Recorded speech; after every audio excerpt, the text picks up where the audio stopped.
আচ্ছা, কখনো কি এমন মনে হয় না যে আপনি নিজের অজান্তেই আপনার সন্তানের ভবিষ্যতের সবচেয়ে মূল্যবান সম্পদ, তার মনোযোগ, শেখার ক্ষমতা এবং সৃজনশীলতা ধীরে ধীরে হারিয়ে ফেলছেন?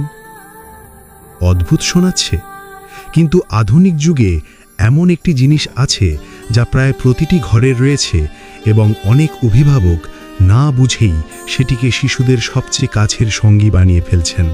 কয়েক মিনিটের শান্তির জন্য নেওয়া একটি ছোট সিদ্ধান্ত কখনো কখনো দীর্ঘমেয়াদে বড় মূল্য দাবি করতে পারে। আজকের ভিডিওতে আমরা জানব কেন ছোট শিশুদের হাতে মোবাইল দেওয়া নিয়ে বিশেষজ্ঞরা এত সতর্ক, কি কি অজানা ক্ষতি ধীরে ধীরে তৈরি হতে পারে এবং সবচেয়ে গুরুত্বপূর্ণ, কিভাবে খুব সহজ কিছু পরিবর্তনের মাধ্যমে শিশুদের একটি সুস্থ ও সুন্দর ভবিষ্যৎ নিশ্চিত করা যায়। ভিডিওটি শেষ পর্যন্ত দেখুন, কারণ সেই অংশে এমন কিছু বাস্তব সমাধান থাকবে যা প্রতিটি অভিভাবকের জানা উচিত। আসসালামু আলাইকুম ওয়া রাহমাতুল্লাহ। প্রিয় বন্ধুরা, সবাই কেমন আছেন? স্বাগতম আপনাদের প্রিয় চ্যানেল মোটিভেশন বাংলা 2.0-তে। এখানে আমরা নিয়মিত নিয়ে আসি জীবন পরিবর্তনকারী মোটিভেশন, সচেতনতামূলক আলোচনা এবং এমন কিছু গুরুত্বপূর্ণ বিষয় যা আপনার চিন্তাভাবনা ও জীবনকে আরও সমৃদ্ধ করতে সাহায্য করবে। তাই যদি আপনি এখনও আমাদের চ্যানেলটি সাবস্ক্রাইব না করে থাকেন, তাহলে এখনই সাবস্ক্রাইব বাটনে ক্লিক করুন এবং পাশে থাকা বেল আইকনটি অন করে রাখুন, যাতে আমাদের নতুন ভিডিও সবার আগে আপনার কাছে পৌঁছে যায়। আর সময় নষ্ট না করে চলুন আজকের গুরুত্বপূর্ণ আলোচনাটি শুরু করা যাক। আজকের আলোচনার বিষয় হচ্ছে, ভুল করেও আপনার ছোট বাচ্চার হাতে মোবাইল দেবেন না। মোবাইল কেন শিশুদের কাছে এত আকর্ষণীয় এবং কেন এখান থেকেই শুরু হয় বিপদ? প্রিয় বন্ধুরা, একটি বিষয় খেয়াল করে দেখুন। একটি ছোট শিশুর সামনে যদি একটি খেলনা রাখা হয়, সে কিছুক্ষণ খেলবে। একটি গল্পের বই দেওয়া হলে কিছুক্ষণ দেখবে। কিন্তু যখন তার হাতে একটি স্মার্টফোন তুলে দেওয়া হয়, তখন অনেক সময় দেখা যায় সে যেন পুরোপুরি অন্য এক জগতে হারিয়ে যায়। কেন এমন হয়? কেন একটি ছোট্ট স্ক্রিন শিশুদের এত দ্রুত নিজের দিকে আকর্ষণ করতে পারে? এই প্রশ্নের উত্তর জানা খুবই গুরুত্বপূর্ণ, কারণ সমস্যার শুরুটা এখান থেকেই। একটি শিশু জন্মের পর থেকেই তার চারপাশের পৃথিবীকে আবিষ্কার করতে শুরু করে। তার কাছে প্রতিটি জিনিস নতুন, প্রতিটি শব্দ নতুন, প্রতিটি রং নতুন, প্রতিটি অভিজ্ঞতা নতুন। আর মানুষের মস্তিষ্ক স্বাভাবিকভাবেই নতুন এবং উত্তেজনাপূর্ণ জিনিসের প্রতি আকৃষ্ট হয়। মোবাইল ফোন ঠিক সেই সুযোগটিই কাজে লাগায়। রঙিন দৃশ্য, দ্রুত পরিবর্তন হওয়া ছবি, মজার শব্দ, গান, কার্টুন, অ্যানিমেশন, একের পর এক নতুন বিষয়, সবকিছু এমনভাবে সাজানো থাকে যাতে চোখ সরানো কঠিন হয়ে যায়। একজন প্রাপ্তবয়স্ক মানুষও যেখানে ঘন্টার পর ঘন্টা মোবাইলে সময় কাটিয়ে দিতে পারে, সেখানে একটি ছোট্ট শিশুর জন্য এটি আরও বেশি আকর্ষণীয় হয়ে ওঠা স্বাভাবিক। কিন্তু এখানেই একটি গুরুত্বপূর্ণ বিষয় রয়েছে। যে জিনিসটি আকর্ষণীয় সেটি সবসময় উপকারী হয় না। একটি শিশু যদি প্রতিদিন মিষ্টি খেতে চায়, তাহলে কি আমরা তাকে সারাদিন মিষ্টি খেতে দেব? অবশ্যই না, কারণ আমরা জানি অতিরিক্ত মিষ্টি তার জন্য ক্ষতিকর হতে পারে। ঠিক একইভাবে কোনো কিছু শিশুর কাছে খুব আকর্ষণীয় হওয়ার অর্থ এই নয় যে সেটি তার বিকাশের জন্য সর্বোত্তম। প্রিয় দর্শক, আজকের পৃথিবীতে মোবাইল ফোন শুধু যোগাযোগের মাধ্যম নয়, এটি বিনোদনের মাধ্যম, শিক্ষার মাধ্যম, তথ্যের মাধ্যম। কিন্তু যখন একটি ছোট শিশু দীর্ঘ সময় ধরে মোবাইলের উপর নির্ভর করতে শুরু করে, তখন ধীরে ধীরে একটি অদৃশ্য পরিবর্তন শুরু হতে পারে। শুরুতে বিষয়টি খুব সাধারণ মনে হয়। শিশু কান্না করছে, মোবাইল দেওয়া হলো, সে শান্ত হয়ে গেল। খেতে চাচ্ছে না, ভিডিও চালিয়ে দেওয়া হলো, সে খেয়ে নিল। কিছু সময় একা রাখতে হবে, মোবাইল হাতে ধরিয়ে দেওয়া হলো, সে ব্যস্ত হয়ে গেল। সবকিছু খুব সহজ এবং সুবিধাজনক মনে হয়, এবং এ কারণেই অনেক পরিবার বুঝতেই পারে না কখন এই ছোট্ট অভ্যাসটি একটি নিয়মিত অভ্যাসে পরিণত হয়ে যায়। আর নিয়মিত অভ্যাস থেকেই শুরু হয় নির্ভরতা। একটি বিষয় মনে রাখবেন, শিশুরা বড়দের মতো সিদ্ধান্ত নিতে পারে না। তারা বুঝতে পারে না কোন জিনিস তাদের জন্য দীর্ঘমেয়াদে ভালো আর কোনটি ক্ষতিকর। তাই তারা যা পছন্দ করে সেটিকেই বারবার চাইতে থাকে।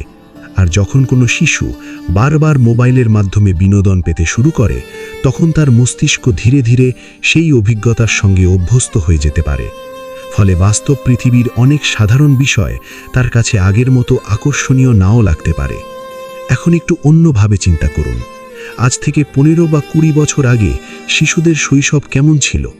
বিকেল হলেই মাঠে যাওয়া, বন্ধুদের সঙ্গে খেলাধুলা করা, গল্পের বই পড়া, লুকোচুরি খেলা, পরিবারের বড়দের কাছে গল্প শোনা, প্রকৃতির মধ্যে সময় কাটানো, এসবই ছিল তাদের দৈনন্দিন জীবনের অংশ। সেই খেলাধুলার মাধ্যমেই তারা শিখত, বন্ধুদের সঙ্গে ঝগড়া করে আবার মিল হতে শিখত, হারতে শিখত, জিততে শিখত, অপেক্ষা করতে শিখত, ধৈর্য ধরতে শিখত। অর্থাৎ খেলতে খেলতেই জীবনের গুরুত্বপূর্ণ দক্ষতাগুলো তৈরি হতো। কিন্তু আজ অনেক শিশুর অবসর সময়ের বড় একটি অংশ চলে যাচ্ছে স্ক্রিনের সামনে। বাস্তব অভিজ্ঞতার পরিবর্তে ভার্চুয়াল অভিজ্ঞতা তাদের সময় দখল করে নিচ্ছে। আর এখানেই আমাদের ভাবতে হবে, কারণ শৈশব শুধু আনন্দের সময় নয়, শৈশব হলো ভবিষ্যৎ গঠনের সময়। আজ যে অভ্যাস তৈরি হবে, আগামী দিনের জীবন অনেকটাই তার উপর নির্ভর করবে। আজ যে চিন্তাভাবনা গড়ে উঠবে, সেটিই একদিন ব্যক্তিত্বে পরিণত হবে। আজ যে পরিবেশে একটি শিশু বড় হবে, সেটি তার ভবিষ্যতের ভিত্তি তৈরি করবে।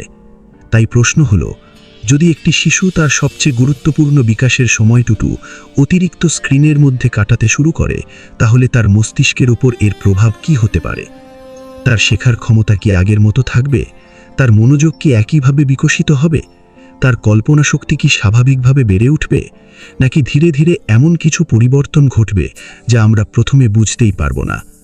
এই প্রশ্নগুলোর উত্তরই সবচেয়ে গুরুত্বপূর্ণ, কারণ অনেক পরিবর্তন একদিনে দেখা যায় না, সেগুলো ধীরে ধীরে তৈরি হয়। আর যখন আমরা বুঝতে পারি, তখন অনেক সময় অনেক দেরি হয়ে যায়। তাই এখন আমাদের জানা দরকার, একটি শিশুর মস্তিষ্ক কিভাবে গড়ে ওঠে এবং অতিরিক্ত মোবাইল ব্যবহার সেই প্রক্রিয়াকে কিভাবে প্রভাবিত করতে পারে।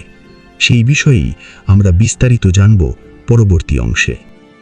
ছোট বয়সে মোবাইল কিভাবে শিশুর মস্তিষ্ক ও শেখার ক্ষমতাকে প্রভাবিত করতে পারে।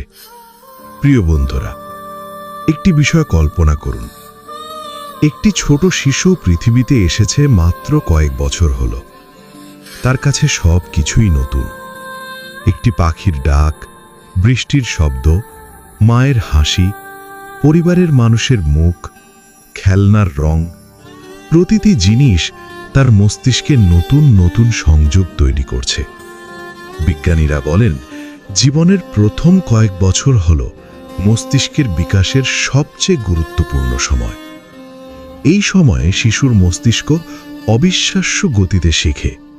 সে দেখে শেখে, শুনে শেখে, ছুঁয়ে শেখে, প্রশ্ন করে শেখে, চারপাশের মানুষের সঙ্গে যোগাযোগ করে শেখে।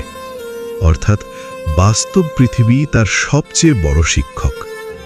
কিন্তু যখন সেই বাস্তব পৃথিবীর জায়গা ধীরে ধীরে একটি ছোট স্ক্রিন দখল করে নিতে শুরু করে, তখন কিছু গুরুত্বপূর্ণ পরিবর্তন ঘটতে পারে।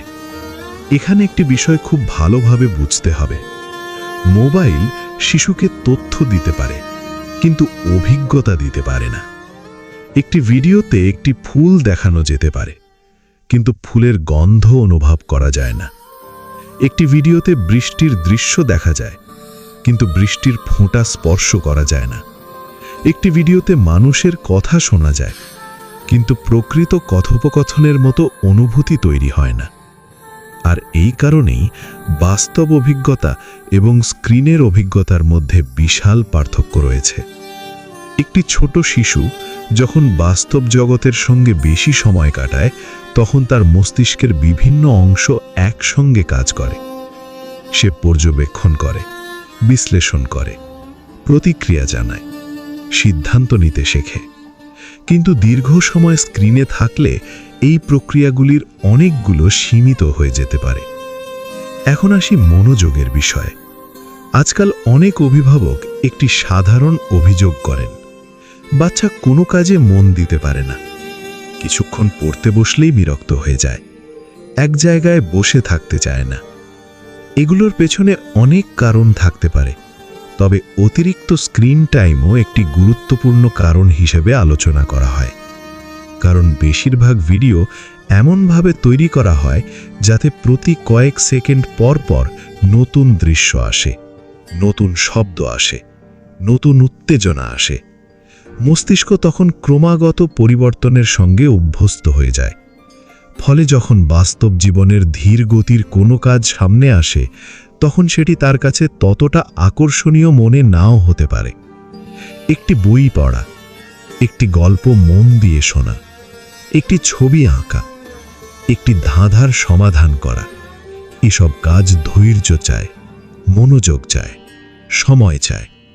কিন্তু যদি মস্তিষ্ক সবসময় দ্রুত উত্তেজনার অভ্যাস করে ফেলে, তাহলে ধৈর্য ধরে শেখার ক্ষমতা দুর্বল হয়ে যেতে পারে।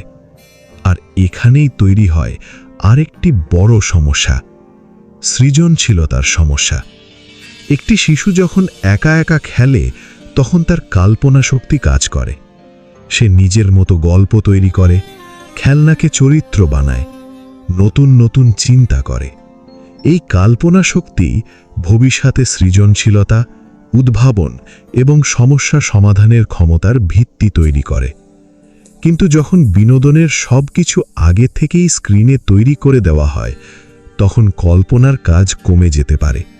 শিশু দেখতে থাকে, কিন্তু ভাবতে কম শুরু করে, গ্রহণ করতে থাকে, কিন্তু সৃষ্টি করার সুযোগ কম পায়। আর এই কারণেই অনেক শিশু বিশেষজ্ঞ খেলাধুলা, গল্প শোনা এবং বাস্তব অভিজ্ঞতার উপর এত গুরুত্ব দেন। কারণ এগুলো শুধু বিনোদন নয়, এগুলো মস্তিষ্কের জন্য ব্যায়াম।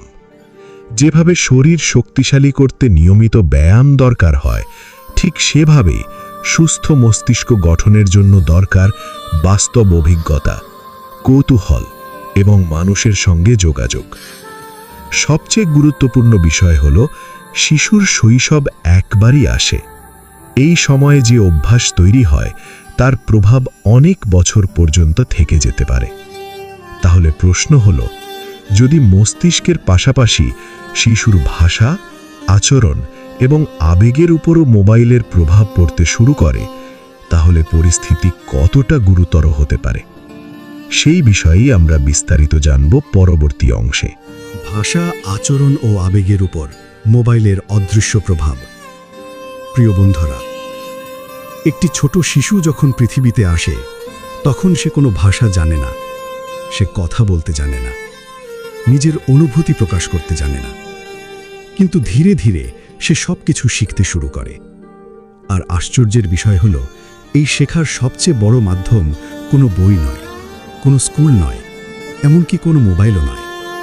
তার সবচেয়ে বড় শিক্ষক হল তার চারপাশের মানুষ। মায়ের মুখের হাসি, বাবার কণ্ঠস্বর, পরিবারের মানুষের গল্প, বন্ধুদের সঙ্গে খেলা। এই ছোট ছোট মুহূর্তগুলোই একটি শিশুকে কথা বলতে শেখায়, অনুভূতি বুঝতে শেখায় এবং মানুষের সঙ্গে সম্পর্ক করতে শেখায়। কিন্তু যখন এই বাস্তব যোগাযোগের জায়গা ধীরে ধীরে স্ক্রিন দখল করতে শুরু করে, তখন কিছু পরিবর্তন নীরবে ঘটতে থাকে। শুরুতে হয়তো কেউটা বুঝতেই পারে না, কারণ শিশুটি তো চুপচাপ বসে আছে, কোনো দুষ্টুমি করছে না, কোনো ঝামেলা করছে না, সবকিছু ঠিকঠাকই মনে হচ্ছে। কিন্তু অনেক সময় এই নীরবতার আড়ালেই তৈরি হতে পারে বড় সমস্যা। একটি শিশু ভাষা শেখে শুধু শব্দ শুনে নয়, বরং কথোপকথনের মাধ্যমে। যখন কেউ তার দিকে তাকিয়ে কথা বলে, সে মুখের নড়াচড়া দেখে, চোখের অভিব্যক্তি দেখে, কণ্ঠের ওঠানামা বোঝে, প্রশ্ন করে, উত্তর শোনে, আবার নিজেও উত্তর দেওয়ার চেষ্টা করে। এই পুরো প্রক্রিয়াটাই ভাষা বিকাশের জন্য অত্যন্ত গুরুত্বপূর্ণ। কিন্তু একটি ভিডিও তাকে শব্দ শোনাতে পারে, কথোপকথন নয়। তাই বাস্তব মানুষের সঙ্গে যোগাযোগের বিকল্প কখনোই স্ক্রিন হতে পারে না। এবার আসি আচরণের বিষয়ে। ধরুন একটি শিশু কান্না করছে, সঙ্গে সঙ্গে তাকে মোবাইল দিয়ে দেওয়া হলো, সে শান্ত হয়ে গেল। পরদিন আবার একই ঘটনা ঘটল, তারপর আবার। ধীরে ধীরে শিশুর মস্তিষ্ক একটি বিষয় শিখে ফেলতে পারে, যখন মন খারাপ হবে তখন মোবাইল চাই, যখন বিরক্ত লাগবে তখন মোবাইল চাই, যখন অপেক্ষা করতে হবে তখন মোবাইল চাই। অর্থাৎ নিজের আবেগ সামলানোর পরিবর্তে সে একটি বাহ্যিক জিনিসের ওপর নির্ভর করতে শুরু করতে পারে। এখানেই তৈরি হয় একটি বড় ঝুঁকি, কারণ জীবনের প্রতিটি মুহূর্তে তো মোবাইল পাওয়া সম্ভব নয়। একদিন যখন সেটি পাওয়া যাবে না, তখন হতাশা, রাগ বা অস্থিরতা অনেক বেশি দেখা দিতে পারে। আপনি হয়তো লক্ষ্য করেছেন, অনেক শিশু মোবাইল কেড়ে নেওয়ার পর হঠাৎ প্রচণ্ড রেগে যায়, চিৎকার করে, কাঁদতে শুরু করে, অস্থির হয়ে ওঠে। অনেক অভিভাবক তখন ভাবেন, বাচ্চাটা এত বদমেজাজি হয়ে যাচ্ছে কেন? কিন্তু অনেক সময় এর পেছনে কারণ হতে পারে স্ক্রিনের প্রতি অতিরিক্ত নির্ভরতা।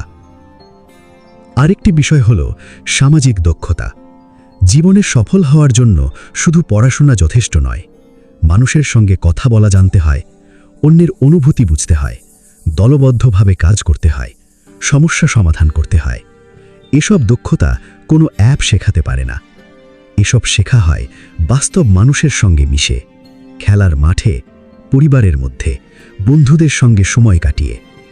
কিন্তু যদি শৈশবের বড় একটি অংশ স্ক্রিনের সামনে কেটে যায়, তাহলে বাস্তব সামাজিক অভিজ্ঞতার সুযোগ কমে যেতে পারে এবং দীর্ঘমেয়াদে এর প্রভাব আচরণ ও আত্মবিশ্বাসের ওপর পড়তে পারে। আরেকটি গুরুত্বপূর্ণ বিষয় হল ধৈর্য। আজকের ডিজিটাল পৃথিবীতে সবকিছুই দ্রুত। এক ক্লিকে ভিডিও, এক ক্লিকে গান, এক ক্লিকে বিনোদন। ফলে অনেক শিশু অপেক্ষা করার অভ্যাস হারিয়ে ফেলতে পারে। কিন্তু বাস্তব জীবন এমন নয়। বাস্তব জীবনে সফল হওয়ার জন্য ধৈর্য দরকার, পরিশ্রম দরকার, সময় দরকার। আর সেই ধৈর্যের শিক্ষা শুরু হয় শৈশব থেকেই। প্রিয় দর্শক, একটি বিষয় মনে রাখবেন, মোবাইল নিজে শত্রু নয়, প্রযুক্তি নিজেও খারাপ নয়। সমস্যা শুরু হয় তখন যখন প্রযুক্তি মানুষের জায়গা নিতে শুরু করে, যখন গল্প বলার জায়গা নেয় ভিডিও, যখন পরিবারের সময়ের জায়গা নেয় স্ক্রিন, যখন বাস্তব খেলাধুলার জায়গা নেয় ভার্চুয়াল বিনোদন। তখন ধীরে ধীরে শিশুর শৈশবের গুরুত্বপূর্ণ অংশগুলো হারিয়ে যেতে শুরু করে। কিন্তু সুখবর হলো, এখনও অনেক কিছু পরিবর্তন করা সম্ভব। এখনও এমন কিছু সহজ এবং কার্যকর উপায় আছে যেগুলো অনুসরণ করলে শিশুকে প্রযুক্তির ক্ষতিকর প্রভাব থেকে দূরে রেখে সুন্দরভাবে বড় করে তোলা সম্ভব। সেই বাস্তবসম্মত সমাধানগুলো নিয়েই আমরা কথা বলবো শেষ এবং সবচেয়ে গুরুত্বপূর্ণ অংশে। অভিভাবকদের করণীয়, বাস্তব সমাধান এবং একটি গুরুত্বপূর্ণ বার্তা। প্রিয় বন্ধুরা, এতক্ষণ আমরা জানলাম কেন ছোট শিশুদের হাতে অতিরিক্ত মোবাইল তুলে দেওয়া ভবিষ্যতে বিভিন্ন সমস্যার কারণ হতে পারে। কিন্তু এখন সবচেয়ে গুরুত্বপূর্ণ প্রশ্ন হল, সমাধান কি? কারণ শুধুমাত্র সমস্যা জানলে হবে না, আমাদের জানতে হবে কিভাবে সঠিক পথ বেছে নেওয়া যায়। প্রথমেই একটি বিষয় পরিষ্কার করে নেওয়া দরকার, বর্তমান যুগ প্রযুক্তির যুগ। মোবাইল, ইন্টারনেট কিংবা প্রযুক্তি থেকে সম্পূর্ণ দূরে থাকা বাস্তবসম্মত নয়। লক্ষ্য প্রযুক্তিকে নিষিদ্ধ করা নয়, লক্ষ্য হল প্রযুক্তির সঠিক ব্যবহার নিশ্চিত করা। আর এই দায়িত্ব সবচেয়ে বেশি অভিভাবকদের ওপরই বর্তায়। প্রথম পরামর্শ, নিজেরাই উদাহরণ হন। শিশুরা আমাদের কথা যতটা শুনে, তার চেয়ে অনেক বেশি আমাদের কাজ দেখে শেখে। যদি একটি শিশু সব সময় দেখে পরিবারের সবাই মোবাইল নিয়ে ব্যস্ত, তাহলে সে স্বাভাবিকভাবেই মনে করবে এটাই স্বাভাবিক জীবনযাপন। তাই শিশুদের সামনে অপ্রয়োজনীয় মোবাইল ব্যবহার কমানোর চেষ্টা করুন। কারণ শিশুরা উপদেশ থেকে কম, উদাহরণ থেকে বেশি শিক্ষা গ্রহণ করে। দ্বিতীয় পরামর্শ, সময় দিন। অনেক সময় আমরা খেলনা কিনে দিই, দামি জিনিস কিনে দিই, কিন্তু সবচেয়ে মূল্যবান জিনিসটি দিতে ভুলে যাই, আর সেটি হলো আমাদের সময়। একটি শিশু আপনার সঙ্গে গল্প করতে চায়, আপনার সঙ্গে খেলতে চায়, আপনার কাছ থেকে পৃথিবীকে চিনতে চায়। আজ যে কয়েক মিনিট আপনি সন্তানের সঙ্গে কাটাবেন, সেটি ভবিষ্যতে তার আত্মবিশ্বাস, মানসিক শক্তি এবং সুন্দর ব্যক্তিত্ব গঠনে বড় ভূমিকা রাখতে পারে। তৃতীয় পরামর্শ, বাস্তব জগতের সঙ্গে পরিচয় করিয়ে দিন। প্রকৃতি শিশুদের সবচেয়ে বড় শিক্ষক। তাদের মাঠে খেলতে দিন, গাছপালা দেখতে দিন, পাখির ডাক শুনতে দিন, বৃষ্টি অনুভব করতে দিন, মাটিতে দৌড়াতে দিন। শৈশবকে স্ক্রিনের মধ্যে বন্দী না করে বাস্তব পৃথিবীর সৌন্দর্যের সঙ্গে পরিচয় করিয়ে দিন। চতুর্থ পরামর্শ, গল্প বলার অভ্যেস তৈরি করুন। একটি গল্প শুধু বিনোদন দেয় না, একটি গল্প কল্পনা শক্তি বাড়ায়, ভাষা শেখায়, চিন্তা করার ক্ষমতা বাড়ায়, মানবিক মূল্যবোধ শেখায়। প্রতিদিন অন্তত কিছু সময় গল্প বলার অভ্যেস তৈরি করুন। আপনি অবাক হয়ে দেখবেন ধীরে ধীরে শিশুর মোবাইলের প্রতি আগ্রহ কমতে শুরু করেছে। পঞ্চম পরামর্শ, ধৈর্য ধরুন। অনেক অভিভাবক হঠাৎ করে মোবাইল বন্ধ করে দিতে চান, কিন্তু দীর্ঘদিনের অভ্যেস একদিনে পরিবর্তন হয় না। শুরুতে কিছুটা অস্থিরতা দেখা দিতে পারে, কিছুটা বিরক্তি আসতে পারে, কিন্তু ধৈর্য ধরে ধীরে ধীরে নতুন অভ্যেস তৈরি করতে হবে। মনে রাখবেন, আজকের সামান্য কষ্ট ভবিষ্যতের বড় উপকার বয়ে আনতে পারে। আলোচনা শেষ করার আগে কিছু কথা বলি।